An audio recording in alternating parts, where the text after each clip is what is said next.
बस जिद्दी स्वभाव चाहिए, यहां जिद्दी स्वभाव चाहिए। जीवन में देखा है, जहां कहीं भय, जहां कहीं परास्त होने की बात मन ने खड़ी की है, वही अब कर परास्त हर तरह से देखा है, क्राफ्ट निकल। वो अहंकार नहीं होता, वो भगवत आश्रय और अपने अभ्यास, उसमें दृढ़ता, उसमें फिसड्डी स्वभाव नहीं, रोने वाला स्वभाव नहीं होना चाहिए। नहीं, अगर आप ब्रह्मचर्य से हैं, पवित्र आहार करते हैं, भगवान का चिंतन करते हैं, तो आप में एक दिव्यता होगी, आप सबसे अलग होंगे।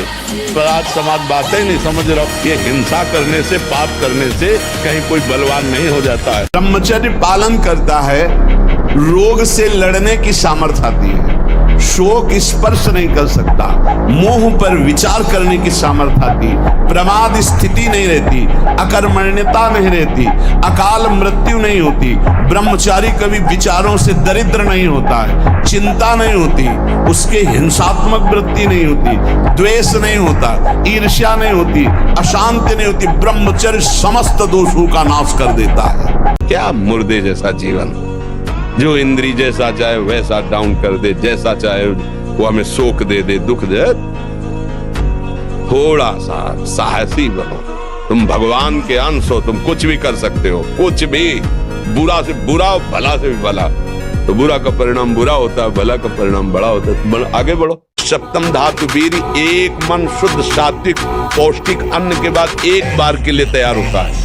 और यहाँ बच्चे खिलवाड़ में 2-2, 3-3 बार रोज, अब क्या होगा उनका, हड्डियों तक की सामर्थ्य नष्ट हो जाएगी, कुछ दिनों बाद देखना बंद हो जाएगा, ऐसे चौंधियाने लगोगे, खड़े होने में चक्कर आएगा, कमर दर्द करेगा, पैरों में टूटन बनी रहेगी, दिमाग में टेंशन बनी रहेगी, पढ़ोगे तो कुछ याद नहीं रहेगा, स्मृति नष्ट होने लगेगी, एक नास्तिकता छा जाएगी। 4 बजे उठ के नहा धो करके घंटा आध घंटा दंड बैठक मारे तो आप देखो आपका जीवन प्रकाशित होने लगे। ये नहीं कहते कि बाबा जीवन, गृहस्थी में भी, गृहस्थी जीवन कोई साधारण इतना बड़ा बोझा लाद के चलना है परिवार का, शरीर स्वस्थ नहीं, विचार ठीक नहीं तो क्या है। अभी कुछ दिनों ऐसे अगर आचरण ढीले रहे तो शरीर ऐसे भयानक कमजोरी से युक्त हो जाएगा कि आपको सब कहेंगे प्रमादी पड़ा रहता है, कुछ करता नहीं। इसलिए संभल जाओ। उसको तूफान मानकर दिमाग में मत बैठा लो कि अरे क्या होगा, कुछ नहीं होगा। आंख खुली स्वप्न खत्म, वैसे ही है। आंख खुली स्वप्न खत्म, जागो, इसके लिए किसी के सहयोग की जरूरत नहीं, जागो, भगवत स्मृति में जागो, मोह निद्रा भंग करो, देखो आनंद। डरो मत, घबराओ मत, गिर जाना भी यहाँ दौड़ना है, अगर गिर भी गए तो अनुभव करो कहां से फिसले, वहां से आप सावधान हो। ऐसा खेल नहीं है कि आप निराश हो जाएं, आप परास्त हो जाएं। ब्रह्मचर्य में बहुत बड़ी सामर्थ्य है, इसका महत्व आज नहीं समझा जा रहा है। अगर आपका शरीर स्वस्थ है, किसी औषधियों का सेवन नहीं हो रहा है संसारिक, और आप ब्रह्मचारी हैं, एक बार श्लोक पढ़ लीजिए, वो पूरा टेप हो जाएगा। दोबारा कोई बात सुननी नहीं पड़ती, एक बात सुन लिया पूरा दिमाग में बैठ जाएगा। भारी से भारी मेहनत करने पर कभी थकावट नहीं होगी, 2-4 दिन नींद ना आवे तो आपको परेशानी नहीं होगी, क्योंकि बहुत शीतलता, बहुत धैर्य, गंभीरता, ये सब ब्रह्मचर्य प्रकट कर देता है। उपासक को 3 लीटर पानी पीना ही चाहिए, उससे पेशाब के द्वारा बहुत सी जो शरीर को कष्ट देने वाली वो पित्त आदि ये सब तैयार वो निकल जाते हैं। कब्ज की बीमारी पानी की कमी और गरिष्ठ पदार्थों के पाने से होती है, ये नहीं होना चाहिए। तभी आप ब्रह्मचर्य, जल पीते समय धीरे धीरे आराम से पीना चाहिए, गट गट गट ऐसे नहीं, राधा राधा नाम लेते थोड़ा थोड़ा 5 मिनट में धीरे धीरे। एक बार बालू का बांध टूट जाए तो दोबारा बांध बांधना बहुत कठिन बात है। एक बार योगी भ्रष्ट हो जाए, दोबारा योगी अपने योग पे आना भगवान के बल की बात है, दूसरी बात नहीं। जैसे बालू का बांध फूट जाए तो बांधना बड़ा कठिन है, ऐसे ये ब्रह्मचर्य, ये सतमार्ग, ये इंद्रिय निग्रह, ये बालू का बांध है बहुत होश से। आप जिन क्रियाओं से अपने ब्रह्मचर्य का नाश करते हैं, उसी ब्रह्मचर्य से संतान उत्पन्न होती है। तो उसमें परमाणु है ना, वही जीवाणु है ना, जो आप बहुत ही बुरी तरह से उसका नाश कर रहे हैं, तो आप पापाचरण कर रहे हैं। आप ऐसा न समझे कि आपके द्वारा एक क्रिया हो रही तो केवल शरीर की ही हानि हो रही, आपका सर्वस्व नाश हो रहा है, अंतःकरण मलिन हो रहा है, गलत संस्कार पुष्ट हो रहे हैं और पाप का ढेर जमा हो रहा है। आपका अंतःकरण ऐसा मलिन होता चला जाएगा कि एक दिन आपको अंतःकरण से उपदेश मिलने लगेगा कि ऐसे शरीर का त्याग कर दो, किस काम का। इन इंद्रियों को सीधे अनुशासन में लीजिए ना। आपका स्वरूप इंद्रियां थोड़ी है, आप इनके संचालक हैं। आपकी सामर्थ्य से सामर्थ्यवान होकर आपको बांधे हुए हैं। थोड़ा तो आनंद लीजिए प्रकृति का वार सहने का। अगर शरीर रुग्ण नहीं है, जवान शरीर हो, ब्रह्मचारी हो, आग है अंदर, सहो हर प्रकृति के वार को। तुम्हारा बाल बांका भी कोई नहीं कर सकता। अधिकतर दाई करवट से सोना ब्रह्मचर्य के लिए लाभदायक रहेगा। सोते समय भगवत चिंतन अत्यंत आवश्यक है। यदि आप सोते समय छूट दे दी तो गलत चिंतन उस समय जरूर होगा, और गलत चिंतन हुआ अगर सो भी गए तो धोखा हो जाएगा, और अगर जगते रहे तो धोखा हो जाएगा। तो दिमाग में गंदगी आ गई। हमारा जब ब्रह्मचर्य निकल जाता है तो हमारी स्मृति शक्ति लो हो जाती है और निगेटिव चिंतन बढ़ने लगता है। ये हम आपको पक्की बात बता रहे हैं। जब हमारा ब्रह्मचर्यहीनता जितनी बढ़ती चली जाएगी तो ओवर थिंकिंग उतनी बढ़ती चली जाएगी और निगेटिव चिंतन बढ़ता चले जाएगा। तो उसको जहाँ विश्राम है उसका नाम डिप्रेशन। और जब हम ब्रह्मचर्य से रहेंगे, पवित्र आचरण करेंगे, पवित्र भोजन, तो हमारा पॉजिटिव चिंतन होगा। तो हम विपत्ति में भी जहाँ हमें फंसना चाहिए वहां भी हम निकल जाएंगे पॉजिटिव चिंतन के प्रभाव से। गलत क्रिया, गलत दर्शन, गलत संभाषण, गलत आहार, इसको आप रोकिए। मोबाइल रूपी दुश्मन से बचिए। कुसंग से, जो गर्लफ्रेंड बॉयफ्रेंड वाला जहर है, इससे बचिए। ये भले समझ में लोगों को ना आवे, लेकिन हम जो कह रहे हैं उसको समझ लो। ये वो जहर है जो तुम्हारे जीवन को जड़ से नष्ट कर देगा। आगे देख लेना। संतों की बात समझ में नहीं आती है, लेकिन जैसे आंख वाले को दूर का रास्ता दिखाई देता हो, पता आगे कुआं है, गिरेगा जाके। तुम्हें लग रहा है बहुत सुंदर मार्ग है, हमें दिखाई दे रहा है कुआं है, गिरोगे जाके। भोग के बाद शांति नहीं, तृष्णा पैदा होती है। एक दृश्य देखा आजा मिलने की, एक वैश्या किसी के साथ जंगल में, उस दृश्य ने नीच आचरणों में फंसा दी। एक दृश्य देखा सौभरी ऋषि ने मछली की 50 राजकुमारियों से ब्याह किया जाके। दृश्य ही देखने मात्र से भ्रष्ट हो जाना। वो हम अपने से कह रहे हैं। मरी हुई किडनी, फेल किडनी को 18 वर्ष हो गए चलते, तो वो कहां से चल रहा है? भगवान का बल अमोघ बल है, अमोघ बल है। हम ये कह रहे हैं कि निराश होने की जरूरत नहीं। सबके लिए एक स्थान बाकी है भगवान।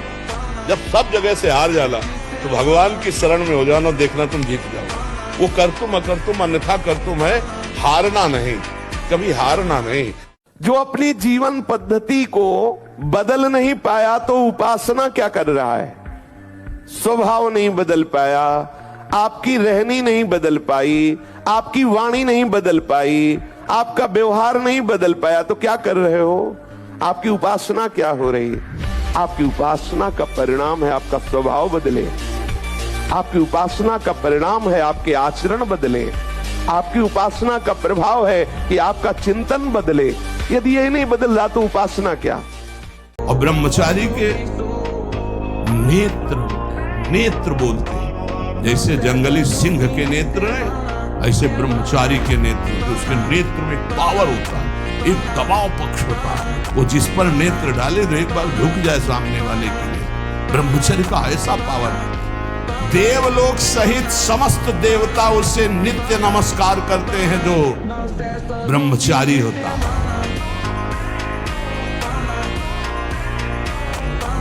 अगर कुमति को दबाकर सुमति को बढ़ाना है तो नियम ले लो, चाहे प्राण निकल जाए, पर पराई जिसका हम पाणी ग्रहण किए उसके सिवा किसी और स्त्री के साथ काम संबंध नहीं। प्राणांते भी प्राण त्याग सकता हूं पर ना संगति, पर मैं किसी स्त्री का, पराई स्त्री का ऐसा संयोग नहीं कर सकता। स्मरण शक्ति, धारणा शक्ति, उत्साह शक्ति और संकल्प शक्ति और शरीर शक्ति, ये शक्तियां उसके अंदर प्रकाशित होती हैं जो ब्रह्मचर्य का पोषण करता है। अरे कोई नहीं, बहादुर बन दे, बहादुर बन, तू दिखा कि मैं तेरे से अच्छा हूँ, मुझे तेरी जरूरत नहीं। और जब दोस्त हंसे तो तुम भी हंस दो यार, पागलों के बीच में हंसने में क्या जाता है। कि हम असफलता में बस झुक गए, उत्साहहीन हो गए, भगवान से अश्रद्धा हो गई, जीने से अश्रद्धा हो गई और क्रियाओं से अश्रद्धा हो गई। ऐसा नहीं, असफलता में हमको निराश नहीं होना, हमें रौंदना है इस असफलता को। बंद करो ये विषय वार्ता का चिंतन, ये कोटि नरकों जैसा भय प्रदान करने वाला है। तुम्हारे जीवनी शक्ति एक सीमित है। अभी यौवन अवस्था है, नष्ट कर लो, फिर किसी काम के नहीं रहोगे। मुस्कुराहट, रूपा शक्ति, मृदु भाषण, इसने तुम्हारे मन का अपहरण कर लिया है। बचाओ अपने मन को और मनमोहन की तरफ लगाओ। वास्तविकता के साथ जागो। यह बात कर्म के प्रतिफल की चेष्टा। जब ब्रह्मचर्य होता तो शरीर में इतनी हीट होती है कि वायु रोग नहीं हो पाता। जो बात रोग है ना, वो जो गांठ आदमी ऐसे हो जाते, वो नहीं होगा, क्योंकि ब्रह्मचर्य इतना प्रेशर बनाए रखता है कि कोई दोष खून में आ नहीं पाता। शरीर के जोड़ों में कोई भी ऐसा नहीं, वो बहुत पावरफुल होता है। क्या मुर्दे जैसा जीवन, जो इंद्री जैसा चाहे वैसा डाउन कर दे, जैसा चाहे वो हमें शोक दे दे, दुख दे। थोड़ा सा साहसी बनो। तुम भगवान के अंश हो, तुम कुछ भी कर सकते हो, कुछ भी।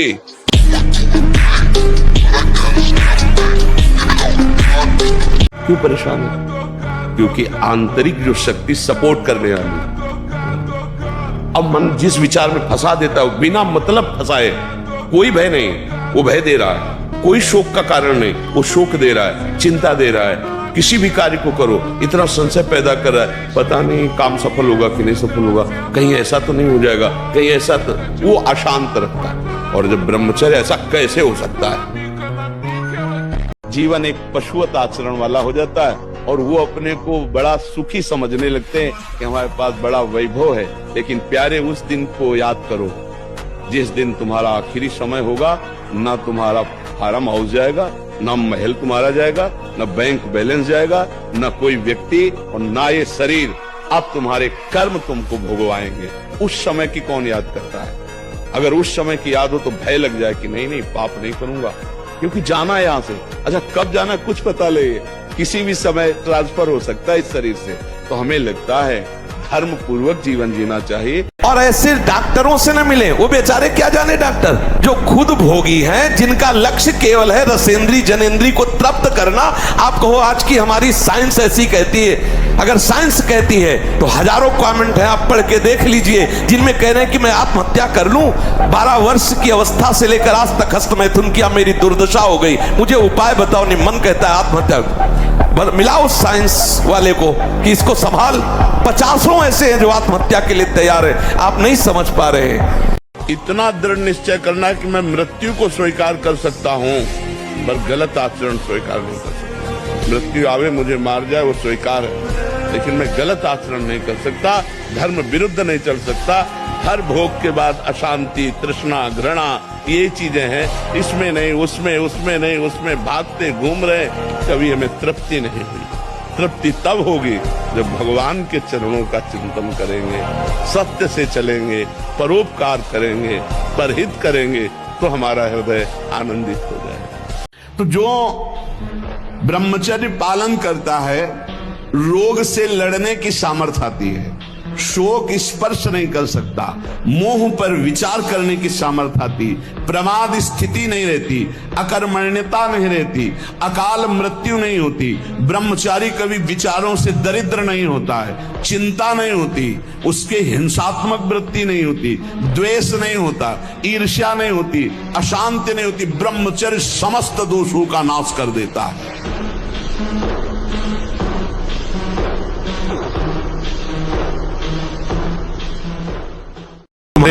रोग निवृत्ति के लिए तुम्हारा ब्रह्मचर्य बहुत बड़ी औषधि है।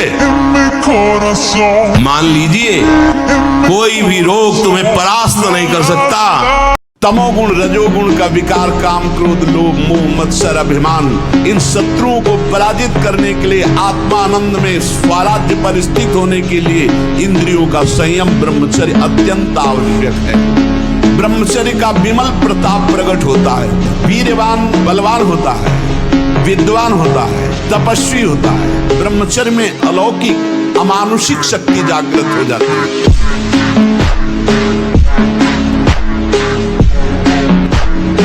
आपको सच्ची बताए, जब ब्रह्मचर्य शरीर में होगा ना, तो आप बैठ भी नहीं सकते चैन से। वो आपको इतना प्रेरित करेगा क्रियाओं में, आप जिस कार्य में लगेंगे सांगो पांग करेंगे। आपके ये जो ऐसे बैठे हो, लार बह रही है, ये सब ब्रह्मचर्य वो एक तेजोमयी ज्वलंत शक्ति है। ब्रह्मचर्य एक अलग दिखाई देगा आपको भी, आग अलग, आग नहीं दिखाई देती जैसे, ऐसे ब्रह्मचारी आग होता है, आग।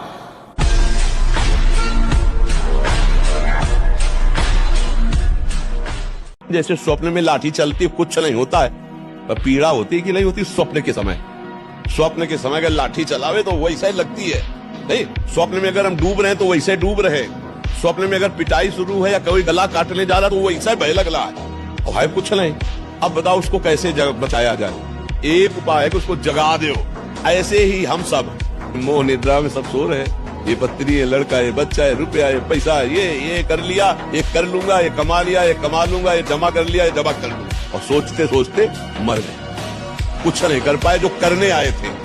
अब कोई सदगुरु जगा दे, ए उठ, मोह निद्रा में सो रहा, और जग गए तो स्वप्न के जैसे सारे दुख मिट जाते हैं, ऐसे तुम्हारे सारे पाप, दुख, चिंता, शोक सब नष्ट हो जाए। और पुष्टता जिसे बल कहते हैं वो तुम्हारे वीर्य में होती है। जिसको तुम खिलवाड़ समझते हो वो खिलवाड़ नहीं, तुम्हारी जीवनी शक्ति है। यदि संयम से ब्रह्मचर्य से रहो तो न उतनी घी में ताकत है, न दूध में ताकत है, न किसी भी पदार्थ में ताकत जो तुम्हारे ब्रह्मचर्य में ताकत है।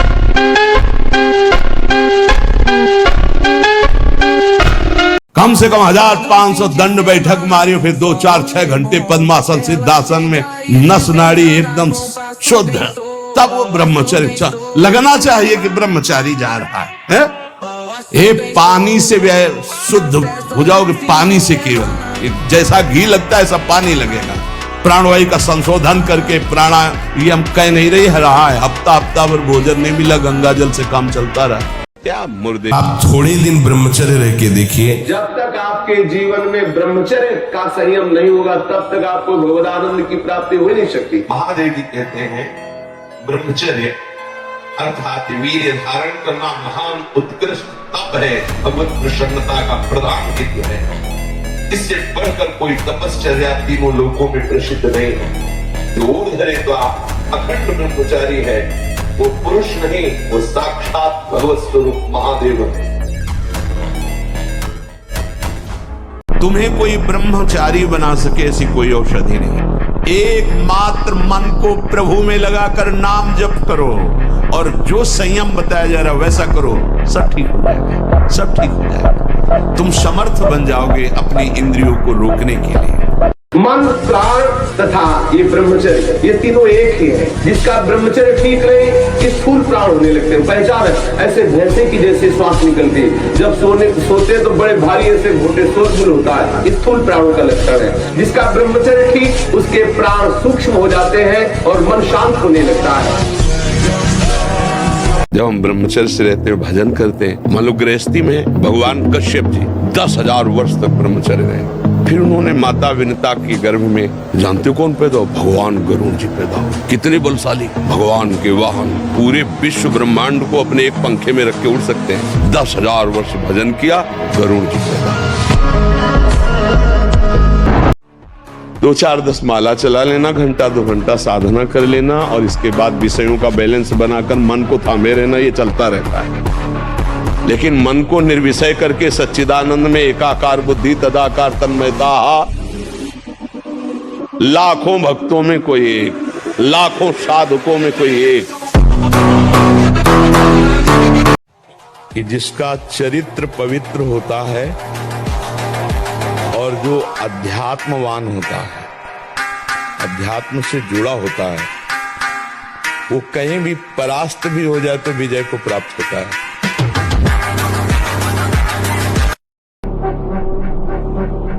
इसलिए बहुत सावधान रहिए, अपने कान को संभालिए, जबान को संभालिए, नेत्रों को संभालिए।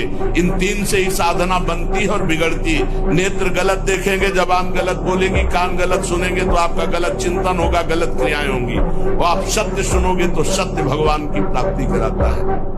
आप किसी भी तरह अपने ब्रह्मचर्य के नाम बने रहें। जो पराई स्त्री से संभोग करता है वहां स्त्री लोहे की लाल आग, वैसे आलिंगन कराते हैं यमदूत दोनों हाथ पकड़ करके, वैसे और मिनट 2 मिनट 5 मिनट 10 मिनट लई मरना है, लई आनंद ले। और जब ब्रह्मचर्य, ऐसा कैसे हो सकता है? बल है ना, अध्यात्म बल, शारीरिक बल की बात नहीं कहते।